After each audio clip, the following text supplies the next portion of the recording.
I'm still living in the aftermath of injustice for my efforts, and current worldwide events and what is being imposed has locked me in this situation.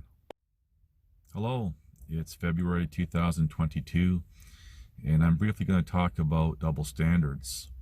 Now, it's very easy to highlight the double standards, say, for example, with the ruling class, call them what you will, and authority types, and contrasting that or them with the common person.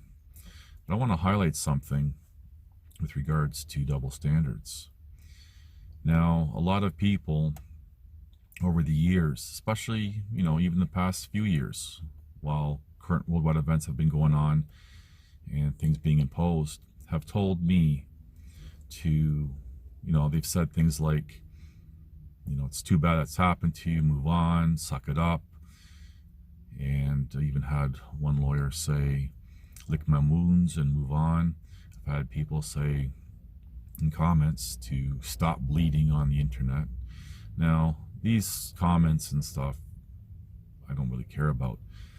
Using those comments to make a point, how people have told me that the injustice that I faced, which began as, to sum it all up, trying to do the right thing by whistleblowing, exposing first-hand knowledge of the sex trafficking of vulnerable women, which led into the political, judicial, and police corruption. And it's interesting how people say these things to me. However, people who are against, for example, what is being imposed with current worldwide events, with their protest marches and everything else, are doing basically the same thing that I've been doing, trying to, for example, seek justice. The only difference being is most people's, almost everyone's life who's involved with these things, their lives are relatively normal. They have homes to go to, nice homes I've seen in videos, and being able to still bask in the luxuries of this decadent stage of civilization. And what's really interesting is a lot of professionals are against, having to be forced to do something, having their lives destroyed. Take, for example, there's some police out there who have quit their jobs and some that are trying to fight to keep their jobs. It's okay for them to dish it out. That old saying, better them than me, right? But now they're going to be on the receiving end, or have been on the receiving end. They don't like it. A little irony there. And there's other people, for example, in the medical profession and everything else, all these people trying to hang on to their careers because they have invested interest with their careers, plus their careers puts food on the table, perhaps even supports their families.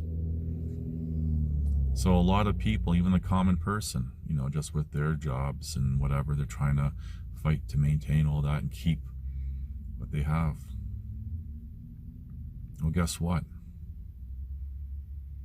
I made sacrifices for my careers that I had, practicing law as agent, working in the mental health industry, even supply teaching, which was always going to be my default, my backup. And I had everything stripped away from me forcefully. I had no choice. It was imposed on me. I had no escape and no one to help.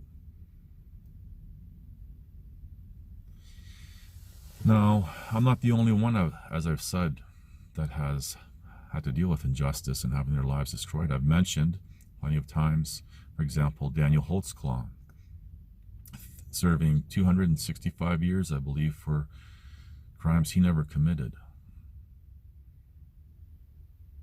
Think about that. He's in prison. And then there's also Stephen Avery.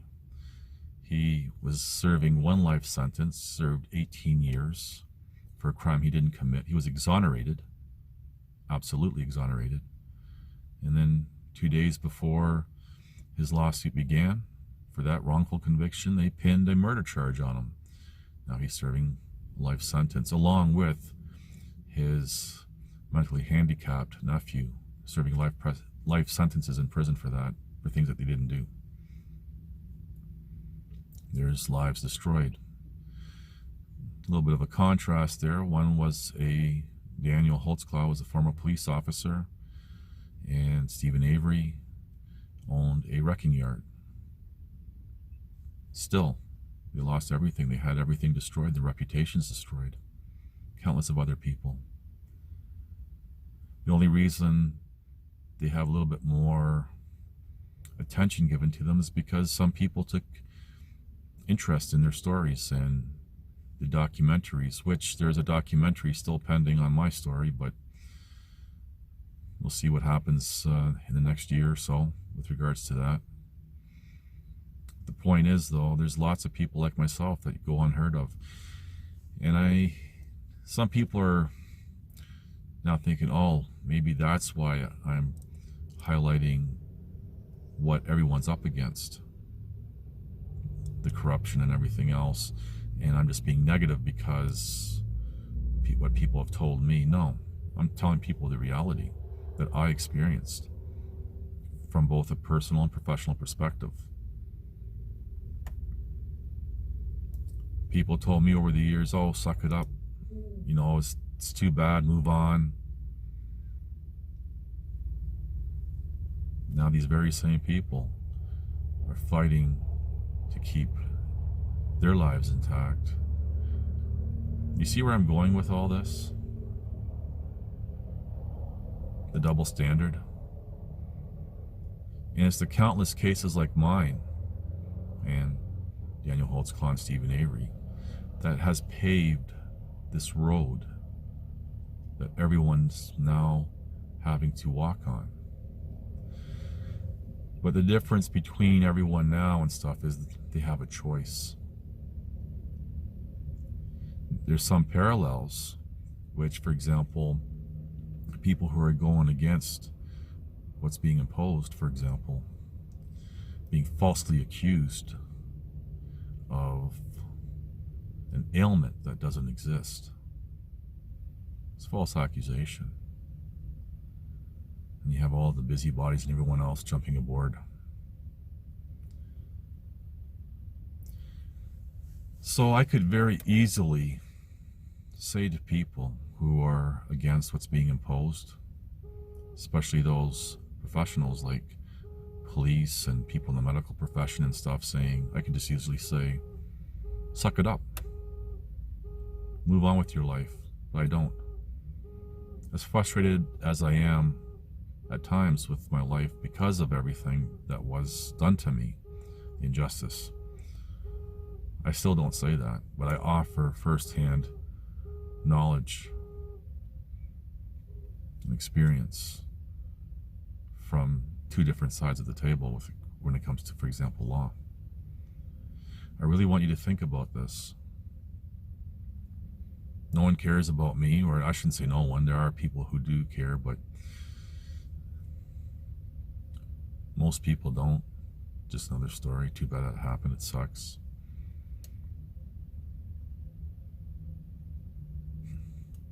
And everyone's trying to avoid where I am, where I've been living for a long time.